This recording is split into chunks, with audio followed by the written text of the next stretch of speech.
Good Monday evening. Thanks for joining us at 6:30 for Up North Live Unscripted. This weekend, we definitely got some snow, some folks, as we bring in our chief meteorologist, Joe Charlevoix. Joe, should some people expect to see some more into tonight? Yeah, it depends where you're at, as was the case over the weekend. We had some spots with 11 inches of snow, and some of you had 0. Yeah. Lake effect. Yeah. But some of that snow is going to it's been mainly near Lake Michigan today. Some of that will push a little further inland tonight and the weekend. So, yeah, there will be a little bit more. We'll kind of show you the accumulation amounts coming up. And then later in the week, Cody, it kind of warm back up a little bit again. Okay. I wouldn't be surprised, by next weekend, maybe some spots back up near 50 degrees, which I think 2 weeks ago would have been felt really cool. But now it's kind of warm coming up. So we'll take a look at that and any more rain, snow chances through the weekend, including tomorrow. Of course, tomorrow's Veterans Day. We'll look at that, too, a little later. Sure thing. I'm looking forward to that. Our top story tonight, the search continues in Wexford County for 22-year-old Rebecca K. Park, who was just days away from giving birth. Deputies tell us she was last seen a week ago getting into a dark-colored vehicle outside a relative's home in Boone Township, and she hasn't been seen or heard from since. Up North Live's Tony Lundy spoke to 2 of her loved ones and has the latest. Investigators later found Rebecca's cell phone discarded along a nearby 2-track, a discovery that's only added to her family's fear. Just keep telling myself every minute that she's going to be found. Her and the little man are going to be safe, okay. Having problems sleeping because for the last 2 years, every night, she's the one I was laying in bed next to. Fowler says he knew something was wrong right away. I tried to call her a few times because I didn't get no messages, call from her, nothing. And it's just not like her because we're together 99% of the time. When we're not, you can have anybody. We're always on our phones messaging each other, letting us know, each other know what's going on. Friends say Rebecca never went anywhere alone, and if something didn't feel right, she had a plan. I know that Rebecca don't go nowhere by herself. I know that me and Rebecca and Paige have had a thing in mind for at least 6 years now, that if something was to go wrong, we have Rebecca's okay to call the cops and have them come look for her. Now, they're pleading for anyone with information to come forward. A reward of $10,000 is now in place for information that helps bring Rebecca Park home safely. In Wexford County, Tony Lundy, Up North Live News. If you have any information, call Wexford County Central Dispatch or the Silent Observer line. We have more information on our website, UpNorthLive.com. 5 decades later, the sinking of the Edmund Fitzgerald still captures the attention of not only people living in the Great Lakes states, but those across the world. The legend continues to grow. Up North Live's Charlie Tinker takes us back to the ship's beginning and its demise on this date in 1975.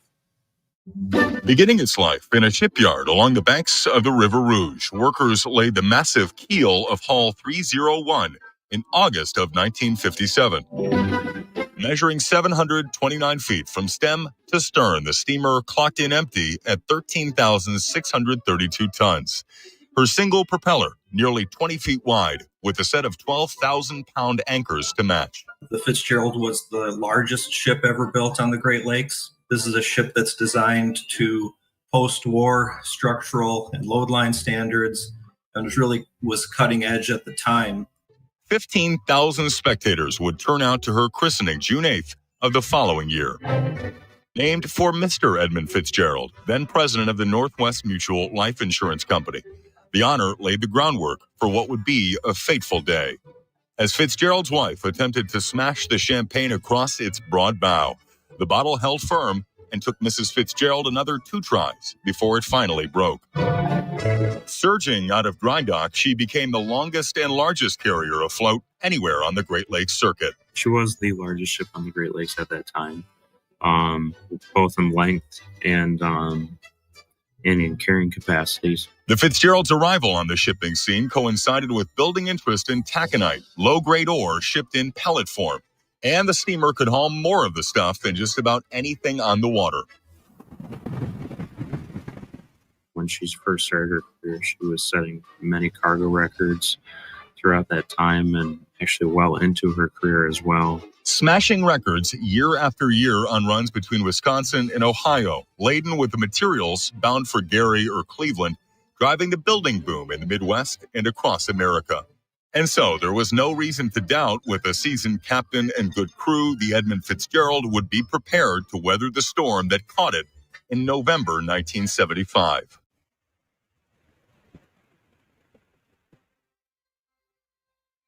Yet, as the front tracked across the Midwest, the storm kept building, its wicked winds whipping themselves into a hurricane-force frenzy, prompting forecasters to issue a gale warning over Lake Superior on November 10th. And the waves just kept getting bigger and bigger and bigger, and then, of course, that night it really started blowing and just roaring all the time.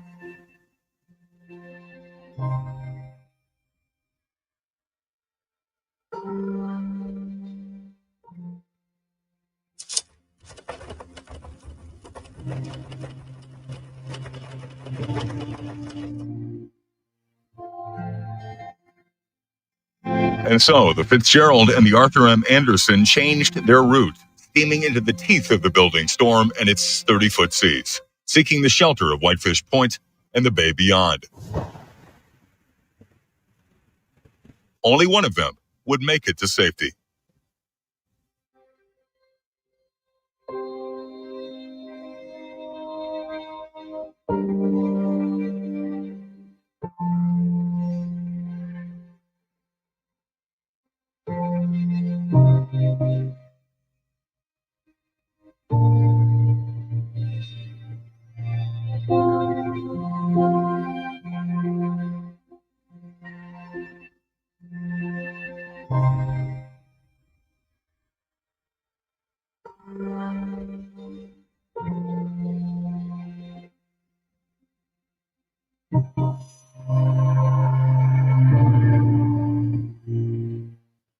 That report you just saw there is part of a special where you'll see a whole lot more on the Edmund Fitzgerald and its legacy tonight. It'll be on our YouTube page at 7 p.m.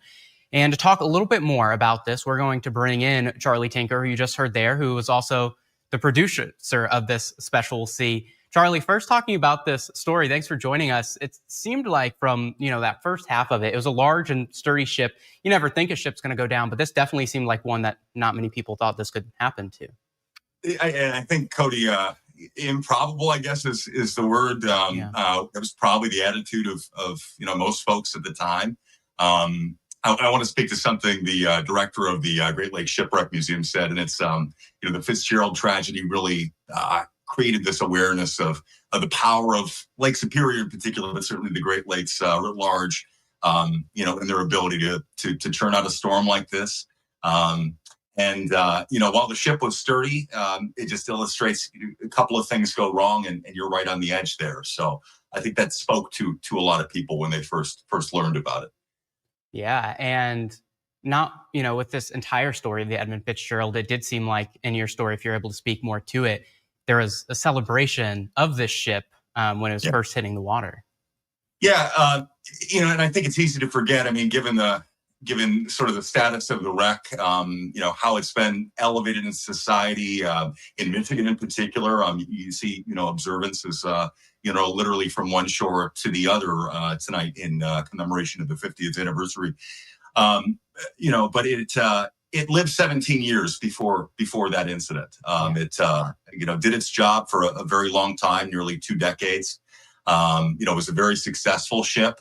And again, was the biggest thing up to that point that they had ever seen on the Great Lakes. It was built up to the maximum spec, the very largest ship that could pass through the existing infrastructure.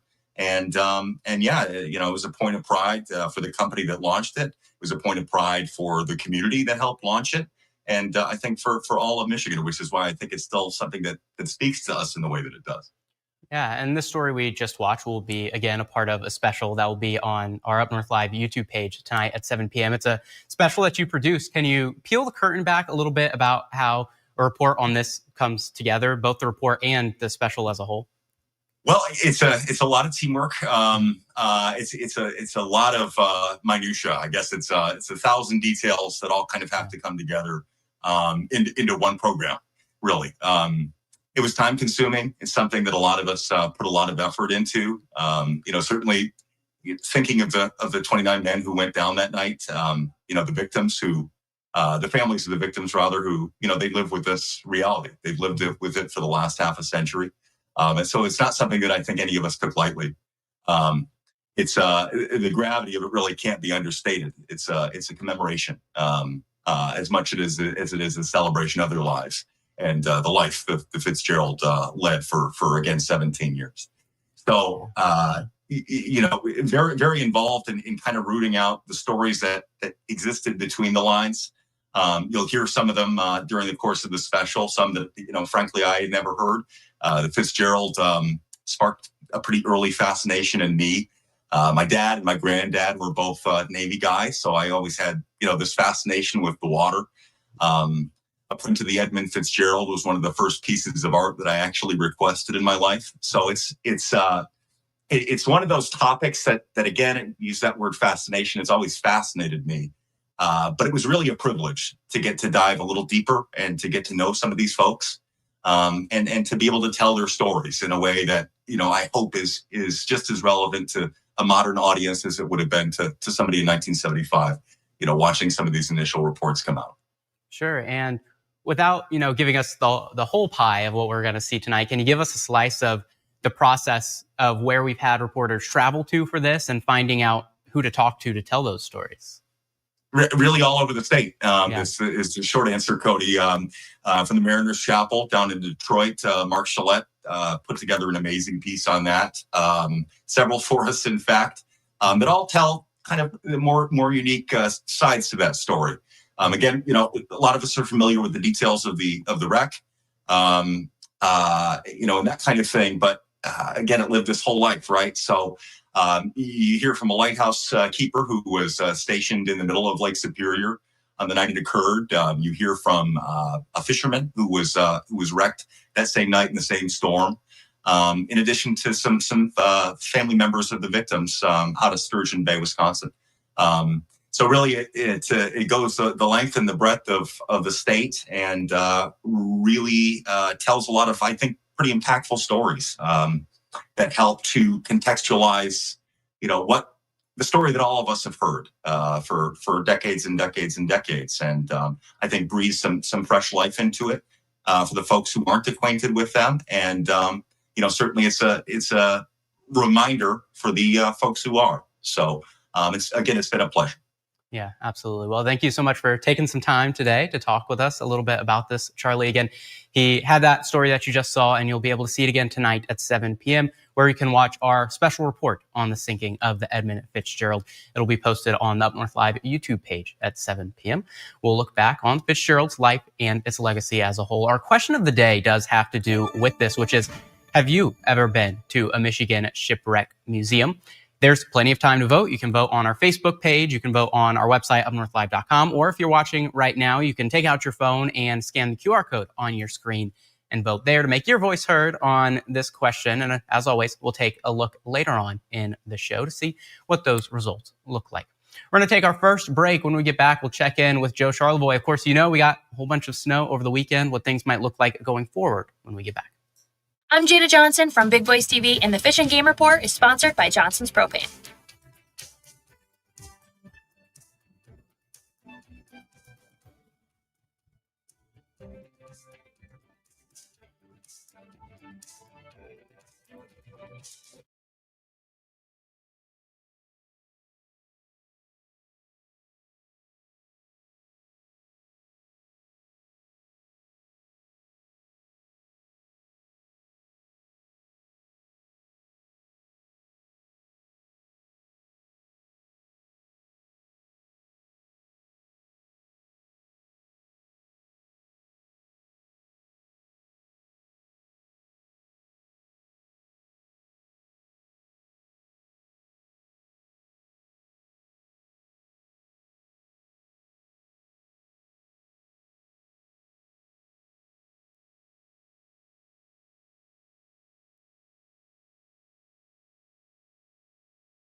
Welcome back to Unscripted. We were talking about it a little earlier on in the show where some folks saw a lot of snow, some folks didn't see any, as we bring in our chief meteorologist, Joe Charlevoix. Joe, should we expect, or some people, maybe some into tomorrow, or have we seen most of it or going to see most tonight? We had some heavier lake effect snow in spots, and then the other areas really didn't get much at all. Yeah. At least in our viewing area. The snow is going to kind of taper off tonight, Cody, with time. And then we're actually going to warm up enough where Tuesday night into Wednesday, we're probably back to more rain showers than anything. It's at that time of the year, we're not in the deep winter yet, but we're also cold enough where we can get snow now. And some spots got a lot. This is a look at total Sunday into Monday.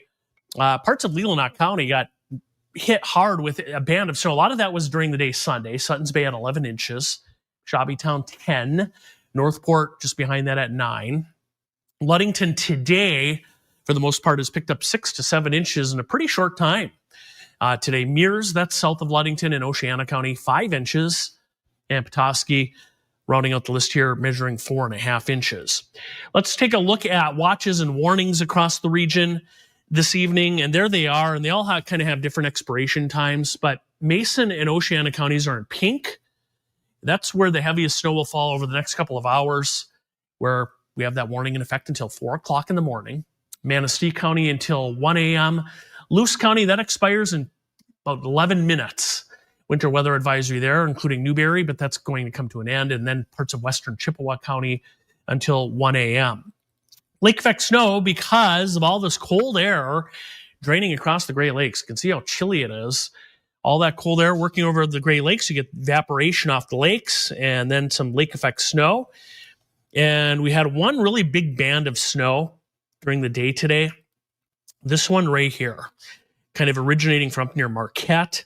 You can see this band of snow right there, kind of near the lakeshore, all the way down into Chicago. Earlier today, Chicago had some heavy snowfall right there into southwest Michigan.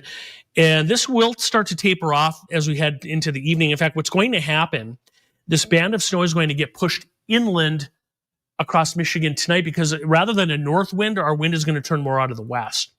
So as this kind of fans out, moving inland, here's what we're looking at tonight. Maybe another 3 to 4 inches south of Ludington, south of Traverse City, up into parts of Antrim County, 2 to 3, before this kind of fades away overnight tonight. Let's head into tomorrow. Tomorrow, of course, Veterans Day. There's the lake effect snow tonight ending. And then tomorrow, this is not lake effect. This is a warm front coming in with a rain-snow mix tomorrow. Could be a little sloppy in a few spots.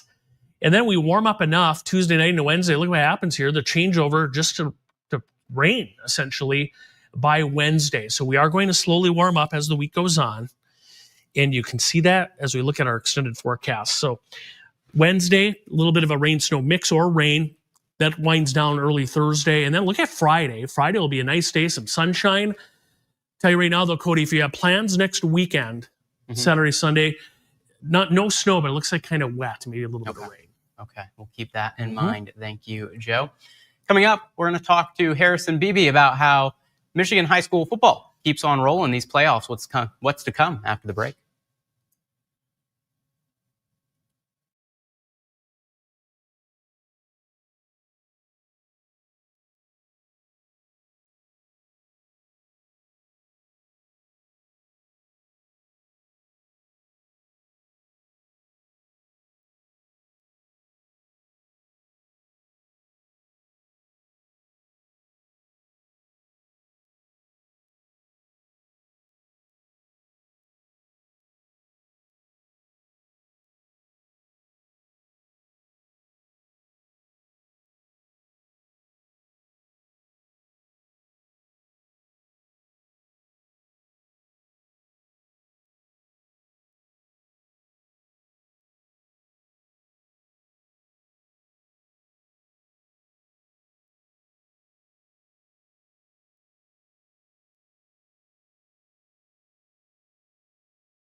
Welcome back to Up North Live Unscripted. High school football playoffs keep on rolling. To talk more about what still to look forward to, we bring in our sports director, Harrison Beebe. Harrison.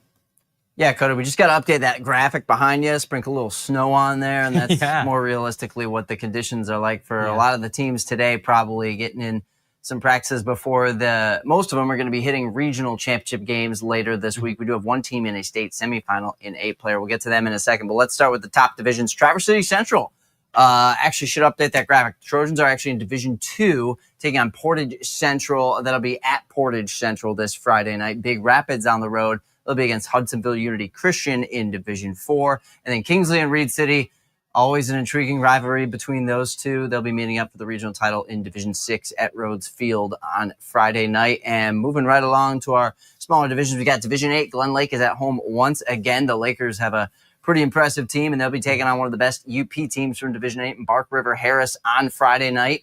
And we know one of our area schools is going to be heading up to the UP to play on Saturday. Onekama will be in the 8-player state semifinals.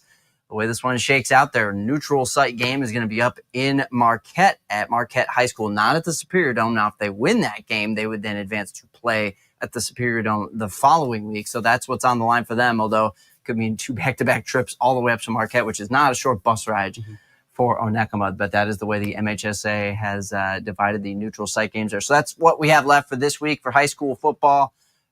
6 teams, 5 games in all. So circle all those, most of them Friday, but then that Onekama game on Saturday as well. Yeah, sounds good.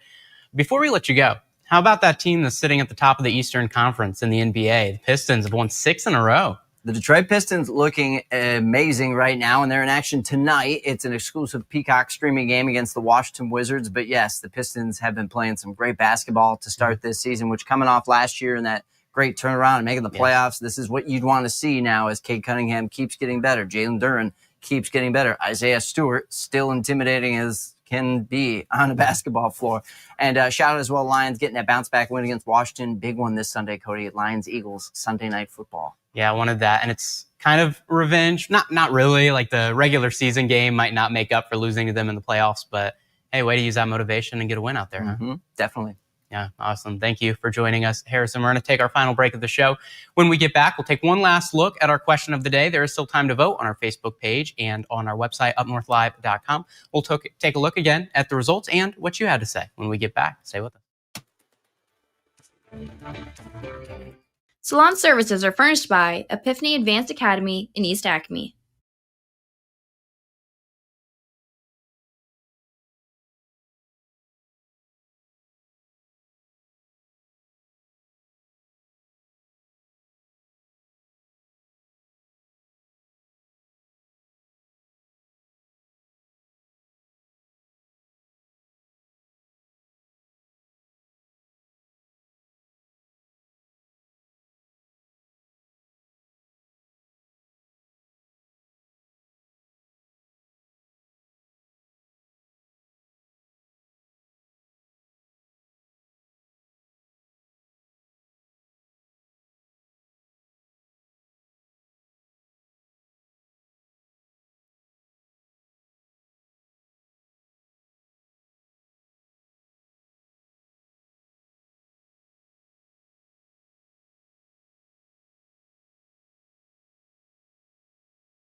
Well, in less than 2 minutes, you can watch our special report on the sinking of the Edmund Fitzgerald 50 years later. It'll be posted on the Up North Live YouTube page, 7 p.m. We'll take a look back on Fitzgerald's life and its legacy.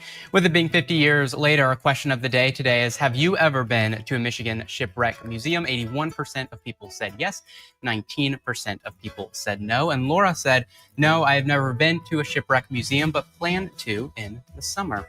Thanks for commenting, Laura, and thanks for voting if you did. And it's about to be 7 o'clock where you can watch this special report. Thanks for joining us for Unscripted. Have a great night.